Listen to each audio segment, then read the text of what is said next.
Pancasila telah dikenal sejak zaman Sriwijaya dan Majapahit. Nilai leluhurnya telah diterapkan dalam kehidupan bermasyarakat sejak zaman dahulu kala. Pancasila sendiri berasal dari bahasa Sanskerta, yaitu panca yang berarti 5, sila yang berarti asas. Jadi Pancasila adalah 5 asas.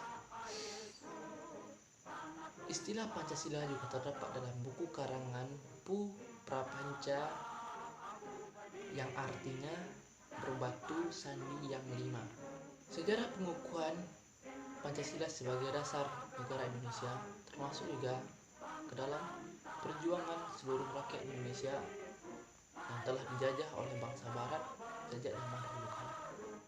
Tanggal 20 Mei 1908, Dr. Sutomo mendirikan Budi Utomo yang merupakan organisasi pelopor Gerakan Nasional Bangsa Indonesia, sehingga tanggal 20 Mei dikenal sebagai Hari Kebangkitan Nasional. Perjuangan bangsa Indonesia mulai menampakkan hasil dengan diselenggarakannya Kongres Pemuda Nasional yang menghasilkan Sumpah Pemuda pada tanggal 28 Oktober 1928, sehingga pada tanggal 28 Oktober diperingati sebagai Hari Sumpah Pemuda. Seiring berjalannya waktu, Jepang yang menjajah Indonesia mulai didesak oleh pihak sekutu, sehingga Jepang mencoba menarik minat dengan membentuk BPUPKI atau Dokuritsu Zumbi Chosakai. Pada tanggal 29 April 1945 yang diketuai oleh KRT Rajiman Widyodiningrat yang beranggotakan 76 termasuk 7 orang Jepang sebagai anggota istimewa. BPUPKI melaksanakan sidang pertama yang berlangsung selama 3 hari pada tanggal 29 Mei sampai 1 Juni 1945. Pada sidang pertama itu, 3 tokoh bangsa menyampaikan pendapat mereka tentang dasar-dasar negara yang berbunyi.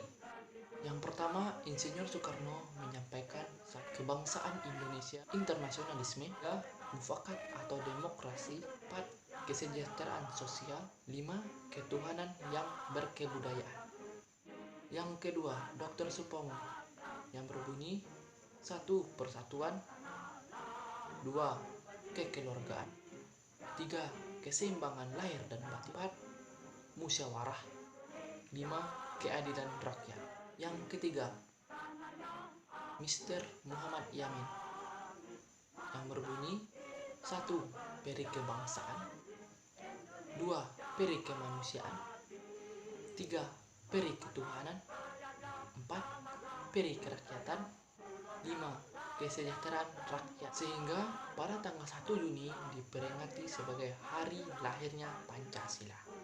Sedangkan pada sidang kedua BPUPKI pada tanggal 11 Juli 1945 menghasilkan rancangan teks proklamasi, rancangan pembukaan Undang-Undang Dasar, rancangan batang tubuh Undang-Undang Dasar. Pada tanggal 7 Agustus 1945, BPUPKI dibubarkan dan dibentuk Panitia Persiapan Kemerdekaan Indonesia PPKI atau Dokuritsu Zumbi Inkai yang beranggotakan 27 orang yang diketuai oleh Insinyur Soekarno.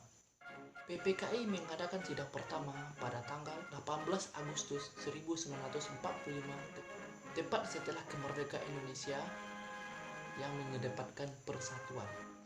Sebelum rapat dimulai, Dr. Andes Muhammad Hatta menyampaikan untuk mengganti sila pertama yang berada pada alinea keempat Piagam Jakarta yang berbunyi ketuhanan dengan kewajiban menjalankan syariat-syariat Islam bagi para pemeluk-pemeluknya menjadi ketuhanan yang Maha Esa. Dalam sidang tersebut ditetapkan 1. Pengesahan Undang-Undang Dasar yang di dalamnya terdapat dasar negara, 2. Pemilihan presiden pertama dan wakil presiden pertama yaitu Insinyur Soekarno dan Dr. Andes Muhammad Hatta. Sebagai paham filosofis, Pancasila memiliki 2 pengertian, dasar negara. Pancasila sebagai pandangan hidup harus dapat dipertanggungjawabkan secara logis dan dapat diterima oleh akal sehat dalam kehidupan bermasyarakat yang tidak melanggar norma-norma yang ada seperti norma agama, norma kesusilaan, norma sopan santun, dan norma hukum. Pancasila sebagai dasar negara digunakan untuk mengatur penyelenggaraan negara dan berfungsi sebagai sumber dari segala sumber hukum negara. Berdasarkan Undang-Undang Nomor 12 Tahun 2011, Pancasila berdasarkan pengertian dan perannya berfungsi sebagai dasar yang statis atau fundamental, tuntunan dinamis, dan ikatan pemersatu bangsa. Selain itu, Pancasila juga memiliki 3 fungsi, yaitu 1. Fungsi yuridis, 2. Fungsi sosiologis, 3. Fungsi etis dan filosofis. 4 pokok pikiran yang merupakan suasana kebatinan Undang-Undang Dasar Negara 1945 yang terdiri dari yang pertama, negara melindungi segenap bangsa Indonesia berdasarkan persatuan yang terdapat dalam sila ke-3. 2. Negara mewujudkan keadilan sosial bagi seluruh rakyat Indonesia yang terdapat pada sila ke-5. Negara berkedaulatan rakyat berdasarkan kerakyatan dan permusyawaratan perwakilan yang terdapat pada sila ke-4. 4. Negara yang berdasarkan ketuhanan yang Maha Esa menurut dasar kemanusiaan yang adil yang terdapat pada sila pertama dan sila kedua. Makanya Pancasila terdiri dari 2 pengertian, 3 fungsi, 4 pokok pikiran,